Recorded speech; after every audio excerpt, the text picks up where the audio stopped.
Good morning friends. मैं हमेशा की तरह गुरुद्वारा महान गुरु नानक साहब गोल्फ लिंक साउथ दिल्ली में लंगर सेवा कर रहा था। मुझे तयशुदा समय के हिसाब से बलबीर सिंह डंग द्वारका सब सिटी नई दिल्ली से मिलने आए। मैं उनके साथ में गुरुद्वारा के बगल में जो मेरा ज्योतिष नाम का बंगला है वहाँ गया। वहाँ काउंसलिंग रूम में कॉफ़ी पीते हुए उनसे उनकी भाई की कुंडली के बारे में बात करने लगा। उन्होंने बताया कि मेरा भाई, हम लोग जॉइंट में काम करते हैं और मेरा भाई बोलने में कुछ इस तरह से बात करता है कि बनती हुई बात बिगाड़ देता है। मैंने उनकी कुंडली में देखा, उसका दूसरा भाव बिगड़ा हुआ था। दूसरा भाव बोलने से संबंधित रहता है। कुंडली में दूसरा घर जो रहता है वो बिगड़ा हुआ था। वहाँ पर नीच का मंगल उससे तैश में ज़्यादा बातें करवाता था। ये सब उसके प्रॉब्लम्स थे।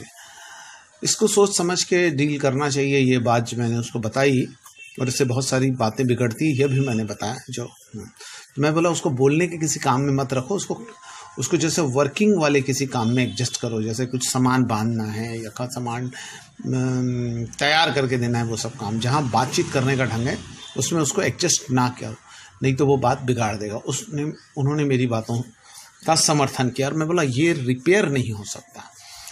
ये कुछ इसको कोई पत्थर पहना दूं या कुछ जो मंगल बिगड़ा हुआ है तो उसका मूंगा पहनाने पर ठीक हो जाएगा, ऐसा कुछ नहीं, उससे कोई फ़ायदा नहीं होता। बलबीर सिंह डंग जी ने मेरी बात का समर्थन किया। दूसरा भाव बिगड़े होने पर हमको काफ़ी कुछ जिल्लत झेलनी पड़ती है। काफ़ी कुछ बना बनाया काम बिगाड़ देता है हमारे बोलने का लहजा। यदि दूसरा भाव बिगड़ा हो तो बोले गए शब्दों के साथ हाव भाव और भंगिमा बेहद महत्वपूर्ण है, जो शब्दों को अर्थवत्ता प्रदान करती है। दूसरा भाव अगर अच्छा हो और उसमें शुक्र या गुरु का ये हो तो ये सब चीज़ें हम लोग ये करते हैं। यद्यपि आप द्वारा बोले गए एक एक शब्द महत्वपूर्ण होते हैं, परंतु उससे भी अधिक महत्वपूर्ण होता है आपका लहजा। यह लहजा ही जो शब्दों के अर्थ को अनर्थ में बदल देता है। बोले गए शब्दों के साथ हाव भाव और भंगिमा बेहद महत्वपूर्ण होती है, जो शब्दों को अर्थवत्ता प्रदान करती है।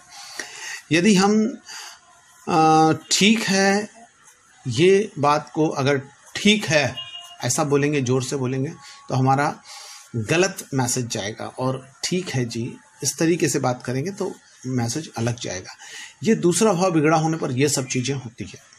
समस्त मानवीय भाव ध्वनि के माध्यम से व्यक्त होते हैं। संगीत का अध्ययन करने वाले जानते हैं कि ध्वनियाँ प्रेम, रोमांच, कोमलता, दुख, प्रसन्नता और कई भावनाओं को व्यक्त कर सकती है। पालतू जानवरों की आवाज़ सुनकर आप जान जाते हैं कि वह कैसा महसूस कर रहा है। शिशु अपने हाव भाव से बता देता है कि वह आपके बारे में, भोजन के बारे में, वह आसपास के बारे में कैसा महसूस करता है। अगर आप किसी ऐसे व्यक्ति से मिले जो आपकी भाषा ना बोल पाता हो, फिर भी आप उसकी भावनाओं को समझ जाएंगे जो वह आप तक पहुंचाना चाहता है। कहने का आशय यह है कि शब्द नहीं, ध्वनि में भी मूलभूत संदेश निहित होता है।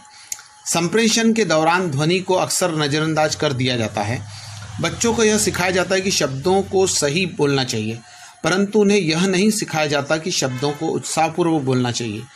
यह आवश्यक है कि बोलने से पहले उत्साहवर्धक साधनों का इस्तेमाल करें। दोस्त बनाने के लिए दोस्त बने। जब खुद महसूस करेंगे कि इस आदमी को पसंद करता हूँ, तभी आपकी आवाज़ का स्वर अपने आप उस गर्मजोशी को प्रदर्शित करेगा जो आप उस तक पहुँचाना चाहते हैं। अथवा उत्साह के साथ बोले, दृढ़ और उत्साही ध्वनि निकाले। कोई भी मुर्दा लोगों से बात करना पसंद नहीं करते। आवाज़ को हमेशा जिंदा दिल बनाए रखें, और जिंदा दिल बनाते समय में यह बात का विशेष ख्याल रखें कि आपको जो मैसेज है वो आत्मीयता से देना है। दूसरे भाव पर यदि बुध के साथ गुरु का प्रभाव रहा तो हमारे वाणी में ज्ञान आ जाता है। शुक्र का प्रभाव रहा तो हमारे वाणी में थोड़ी सुंदरता आती है। तो ये बात का विशेष ख्याल रखें। और जिनका भाव बिगड़ा हुआ हो वो रिपेयरेबल तो नहीं है, पर बोलते समय में विशेष ख्याल रखें। यदि आप चाहते हैं कि आपके जीवन में सुख, शांति, संपन्नता आए तो आप हमेशा इस चीज़ का ख्याल रखें। यह बात मैंने बलबीर सिंह डंग को समझाई। उन्होंने भी मेरी बातों का समर्थन किया और अपने ब्रदर को नई जिम्मेदारी दूंगा, यह कामना के साथ में मुझसे विदा ली। धन्यवाद।